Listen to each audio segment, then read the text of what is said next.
মাত্রই ফ্রান্স এবং ইউকে থেকে দুইটা নাম্বার থেকে কল এসছে। তারা জিজ্ঞাসা করতেছে মামলার জন্য কোনো টাকা পেয়েছেন কিনা, এই মামলা কতদূর দেখবেন, শেখ হাসিনাকে আপনি চিনেন কিনা, এই কনসিকোয়েন্স ভোগ করতে পারবেন কিনা, আপনার ফ্যামিলি কোথায় থাকে আমরা দেখে নিব, নানাবিধ কথা। আমি এতে ভীত নই, কারণ আমি জানি যে এরকম ভয়ভীতি দিয়েই তারা গত 17 বছর অন্যায়ভাবে এ দেশটাকে শোষণ করেছে এবং এতগুলো ছাত্র জনতার মৃত্যু ঘটিয়েছে।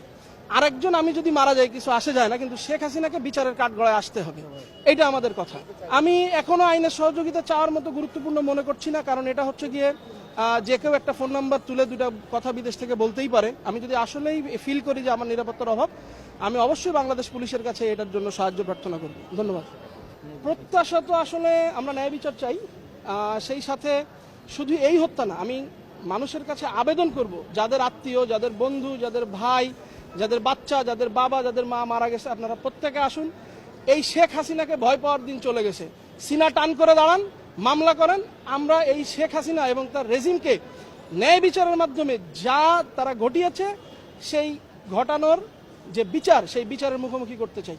শেখ হাসিনা এক নম্বর আসামি, তারপর হচ্ছে ওবায়দুল কাদের এবং অন্যান্য যে আসামিরা আছে তারা বিভিন্ন গণমাধ্যমে বা ব্রিফিংয়ের মাধ্যমে তারা পুলিশ প্রশাসনকে বিভিন্নভাবে নির্দেশ দিয়েছেন এবং ইন্ধন দিয়েছেন। এই জন্য আমরা মামলাটা দায়ের করেছি তাদের বিরুদ্ধে। আর সেটা হচ্ছে পেনাল কোডের 302, 149 এবং 34 ধারায়। এবং বিজ্ঞ আদালত মামলাটি এফআইআর হিসেবে গ্রহণ করার জন্য সংশ্লিষ্ট মোহাম্মদপুর থানাকে নির্দেশ দিয়েছেন এবং তদন্ত হবে। তদন্তের সাপেক্ষে মামলার আইনের প্রসিডিউর অনুযায়ী সর্বশেষ আমরা যতটুকু সাক্ষ্য প্রমাণ দেওয়ার চেষ্টা করব ইনশাল্লাহ। এটা ভারপ্রাপ্ত মোহাম্মদপুর থানার ওসি ভারপ্রাপ্ত কর্মকর্তাকে নির্দেশ দিয়েছেন। আসামি করলাম যে তারা পুলিশকে, যেমন দায়িত্বে ছিল স্বরাষ্ট্রমন্ত্রী আসাদুজ্জামান খান কামাল, যেহেতু তারা দায়িত্বশীল এবং ডিএমপি কমিশনার ছিল এবং আইজিপি ছিল, ডিবির হারুন ছিল, তারা এবং যারা গুলি করছে তারা তাদের অধীনস্থ কর্মকর্তা।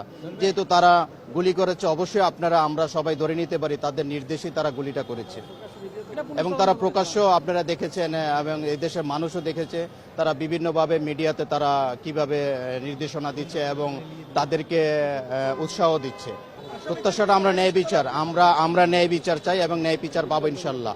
কারণ হচ্ছে এটা অসংখ্য ভিডিও চিত্র আপনারা দেখেছেন এবং এগুলো সম্পূর্ণ আছে কিভাবে পুলিশ নির্বিচারে গুলি করেছে।